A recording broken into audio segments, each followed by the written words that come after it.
Pour apprécier l'esprit de collection du premier opus de notre nouvelle et dernière table, nous devrions montrer deux exemplaires de ce qui peut apparaître, au premier abord, comme un catalogue intéressant, à la fois sensible et frontal, mais pas si surprenant, des belles photographies d'apprentissage d'Aurélie Jacquet et d'Aurélien Moll, réalisées alors qu'ils étaient étudiants à des périodes différentes à l'École nationale supérieure de photographie d'Arles.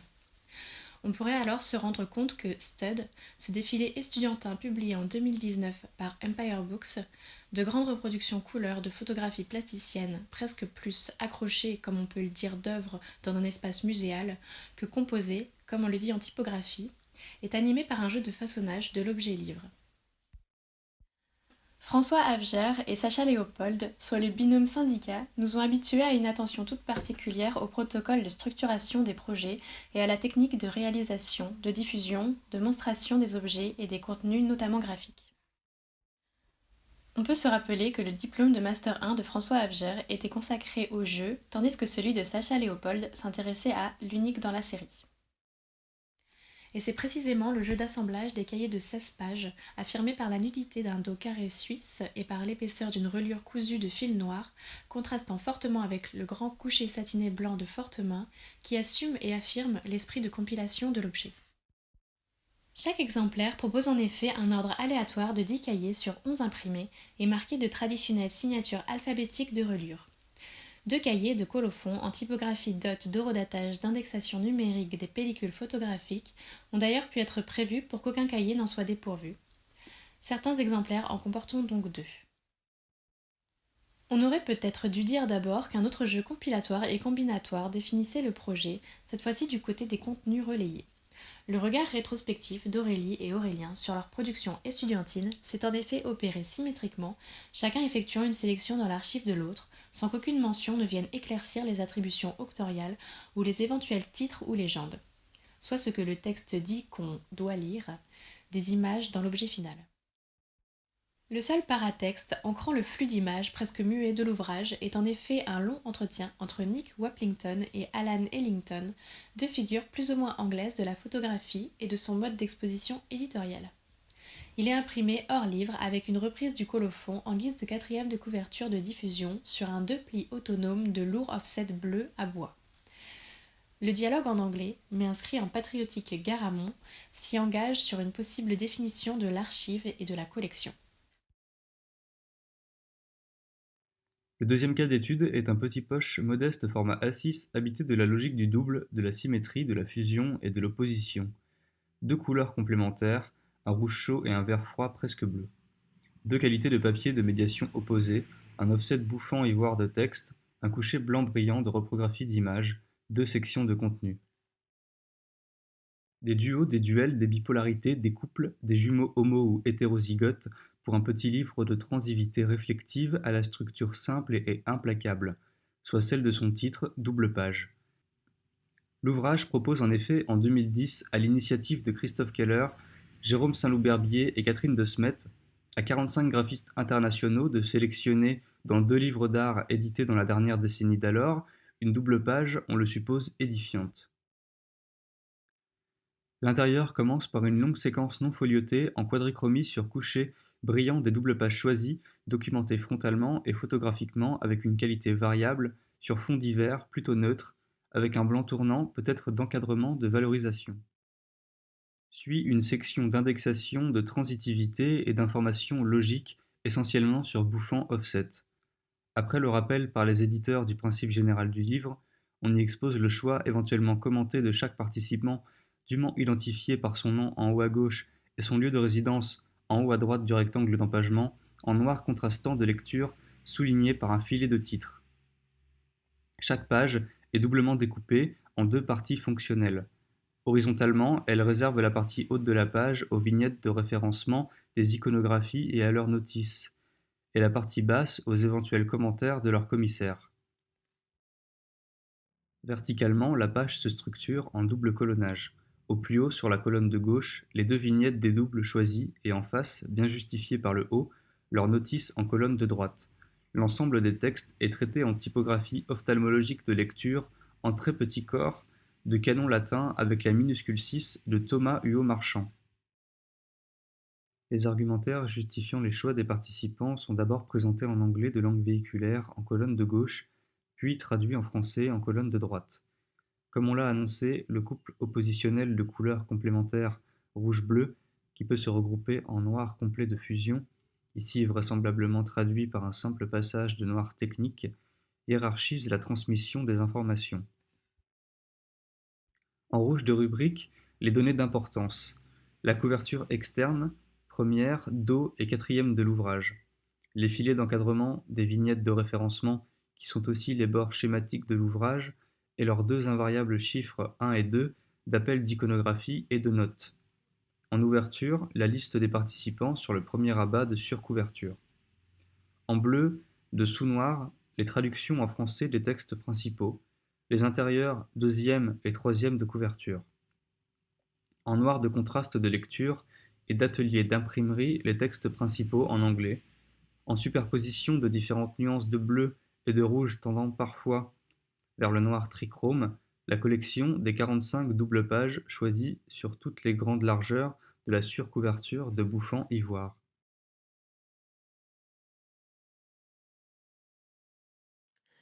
Le nouvel opus de notre dernière collection est le deuxième numéro de juin 2012 de la revue de Batte Édition, Pyramide, Diapason, Roue crantée, dont nous avons rencontré les premiers et derniers opus précédemment. De ces autres exemplaires, ce numéro ne se démarque pas fondamentalement, sinon par sa couverture chatoyante en quadrichromie et effet numérique démonstratif sur coucher plutôt brillant. Une couverture imprimée à part au Caire, sans doute en offset, sans doute pour souligner la petite nouvelle de Benjamin Serror contenue dans les secondes et troisième intérieurs de couverture. Un court récit qui installe sur la route de Saqqara, à la recherche de la pyramide, de la roue crantée et du diapason, le titre saugrenu de la revue dans la logique retorse d'une fiction blagueuse dont la seule motivation semble être celle de révéler la cohérence imaginaire de ce genre de rébus pris entre images et texte. L'intérieur est toujours imprimé de façon autonome sur le risographe de l'association d'édition de livres, books, d'art, arts et de textes, avec les typographies de Charles Mazet, l'Elzévier de transition Batte et la grotesque heurtée Mercator. Les mises en page privilégient toujours une composition de lecture à la fois ouverte et tenue, un corps fort, une marge hésitant entre économie bureautique et formule harmonique littéraire, mais aussi des surprises. Des titres courants étonnamment placés en marge de pied, surtout l'événement de l'adaptation spécifique de chaque article à son contenu. Le papier offset, vaguement bouffant, peut ainsi changer légèrement de couleur en s'adaptant aux variations tenues des ancrages, noir sur blanc, parfois relevé de bleu, bleu puis bleu et rouge sur ivoire, rouge sur blanc, noir sur ivoire, bleu et rouge, bleu et noir sur blanc. Les doubles colonnages peuvent alterner avec les blocs simples et les réimpressions documentaires, parfois balancées horizontalement. Les contenus télescopent toujours leur tropisme contre-culturel, technologique et artistique de fin de modernité communautaire et free press, ainsi que leur rapport oblique au graphisme. La contribution de Ryan Gander, notamment, peut y éclairer notre propos de compilation contemporaine avec ses loose associations ou associations libres, relâchées en vrac post-surréaliste et psychanalytique. Sur un ton badin, volontiers intime, les références spirituelles se suivent, ne se ressemblent pas toujours, mais s'articulent vaguement avec gourmandise linguistique. Les différences culturelles, les historicités se télescopent. À un moment, Ryan Gander lâche « J'adore les interprétations erronées de Google, mais aussi la manière qu'il a de transcrire le langage verbal ou littéraire en un langage visuel. » Imaginez que le catalogue ne soit pas rédigé à partir des objets de la collection, mais que la compilation des matières soit produite à partir des intitulés de la liste. C'est un peu ce qui a présidé à la réalisation de l'édition suivante. Une poche modeste sans couverture imprimée de noir fondamental d'atelier de typographie. Un simple bloc d'ouvrage affirmant sa matérialité, peut-être à l'ancienne de papier bouffant ivoire dos carré crêpe. Cette suite de scannérisation, sans après de séries d'objets semblables rangés de façon systématique en lignes régulières, démarrant d'un des coins du fond noir profond de l'image, est le résultat d'un workshop mené par Matthias Schweizer auprès de la section design graphique de l'Institut supérieur des arts de Toulouse. À partir de l'inventaire du musée Calbé d'art et tradition populaire, Matthias Schweizer, en accord avec certaines dimensions physiques de son travail, a demandé aux étudiants le surinvestissement de la réalisation en 3 mois de 5115 objets uniquement définis par leur catalogue raisonné. 56 objets dits de beaux-arts, 116 objets militaria, 759 objets d'art décoratif, 981 de sciences et techniques, 1384 objets ethnologiques, 1819 objets archéologiques, etc. Se dit inventaire sur la base d'une promesse. Cette invention de l'inventaire a abouti à toute une collection imaginaire qui n'a été installée pour des raisons logistiques que le temps de son vernissage, le 14 mai 2016, les visiteurs étant invités à s'emparer d'une partie du trésor inventé pour l'occasion. Une main rêvée, 2 visages projetés, 3 armes à bois imaginaires, 4 armes à feu fantasmées, 14 soldats cramés de pensée, 17 boucles de ceinture de notoriété, 25 bretzels de souvenirs, 30 talismans de mémoire, etc. C'est aussi le paradoxe de la disparition si rapide de cette collection, si chargée de temps long, qui plus est, réalisée au sein d'un lieu de conservation, qui a motivé la nécessité d'une publication, aussi modeste fut-elle, parue en 2017. Une publication réalisée par les étudiants sous l'égide de Matthias Schweizer, en choix scientifique de recollement par défaut, police de script Anonymous Pro encore le plus systématique possible. Fer à gauche, à lignes courtes et composition moderne asymétrique pour permettre l'installation de notes dans la marge tantôt de petits, tantôt de grands fonds. Agencement systématique des scannerisations dûment indexées, vraisemblablement de leur titre numérique, en double ou simple présentation, avec marge régulière laissant en pied l'espace pour un pictogramme de classification en fausse page et un folio de repérage en belle page. Unique coquetterie de la maquette. Les textes qui se retournent au figuré sur la liste des matières de recollement dans la section finale sont composés au propre dans un ordre symétrique d'extroverse. La première page du texte commençant en dernière du livre.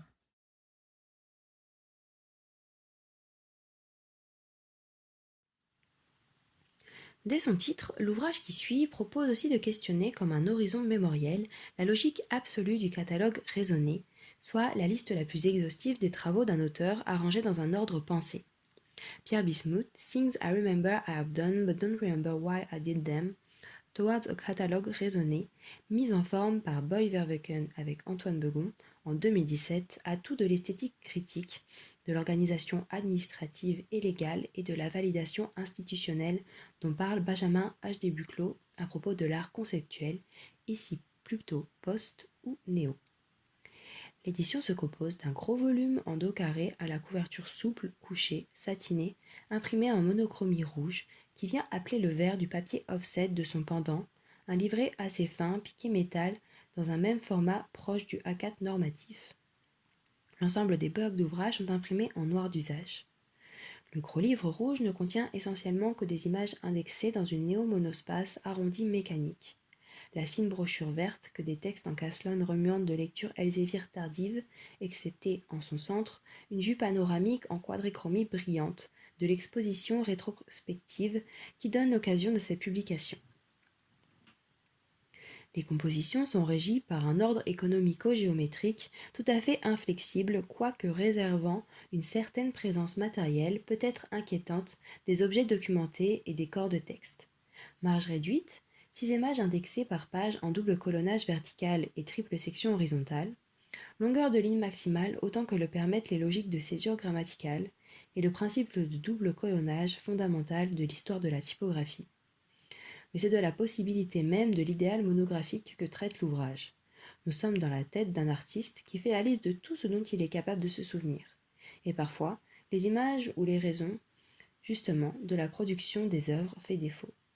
Comme nombre d'artistes français de sa génération, on parle de la culture graphique et du retour à la figuration picturale des années 80, bientôt rattrapée par les questions linguistiques et pop de l'art désormais mondialement états-unien. On cite, on reprend, on décale, on découpe, on plie, on monte, on projette, on inscrit avec des écritures choisies. On suit les regards et les gestes de ses idoles. Et finalement, au travers de la question des médias et du désir, c'est peut-être aussi de la merveille anciennement surréaliste que traitent les projections de ces cinématographes de forme et de contre-forme plus ou moins digérées, plus ou moins intérieures. Les hasards des compositions assez formelles réalisées par les étudiants nous font terminer notre table, notre chaîne de vidéos cornucopia et notre liste de livres de listes, de compilations, d'énumérations, par Claude Kloski, autre artiste français majeur de la même génération qui a commencé par le graphisme et la typographie. Dès son titre, la monographie Claude Kloski 8002-9891, mise en forme par Géraud Saint-Loup-Herbier, évidemment en 2008, met en scène la rhétorique forcément langagière, des tropes et du retour sur le travail inscrit, en l'occurrence, du miroir de l'inscription des dates effectives de la rétrospective 1989 à 2008. Synonymie et métaphore, la rétrospective est aussi une relecture au figuré, mais d'abord au propre. Dans l'exposition, mais aussi dans le livre, chaque œuvre, souvent inscrite, est doublée par son texte lu ou lisible.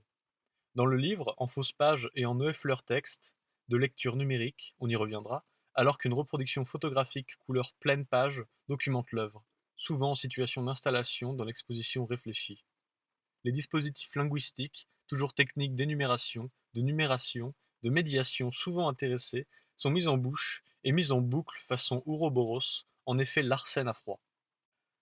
On entasse les formulaires, les expressions banales ou publicitaires, les jugements de goût. On classe sans critère ou selon un critère inadapté, comme celui de l'ordre alphabétique pour les chiffres ou les notes de musique. On juxtapose les définitions de composition de produits de grande consommation. On force le rire préenregistré. On reboucle encore et toujours un 8 en forme d'infini. On rejoue l'art conceptuel sur un mode drôlatique, pop et critique, et souvent on traite cette version peut-être spaghetti de l'art de l'information avec les outils numériques de l'ère de l'informatique.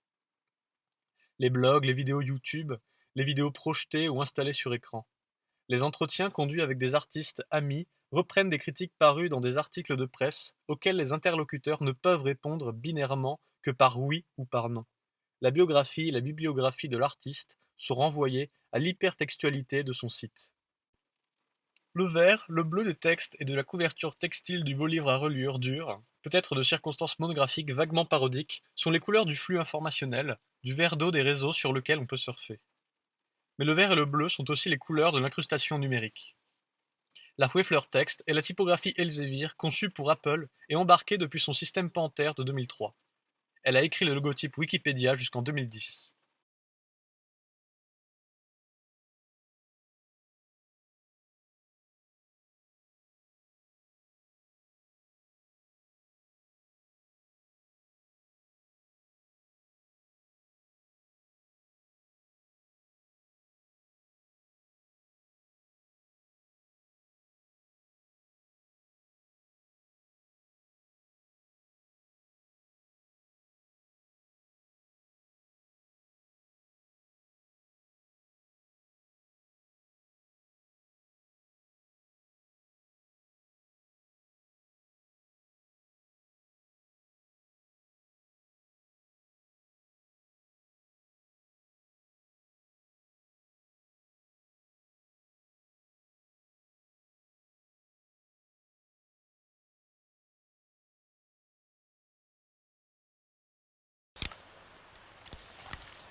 Pourquoi ?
Après tout, je suis idiot. Merde, merde, elle est morte.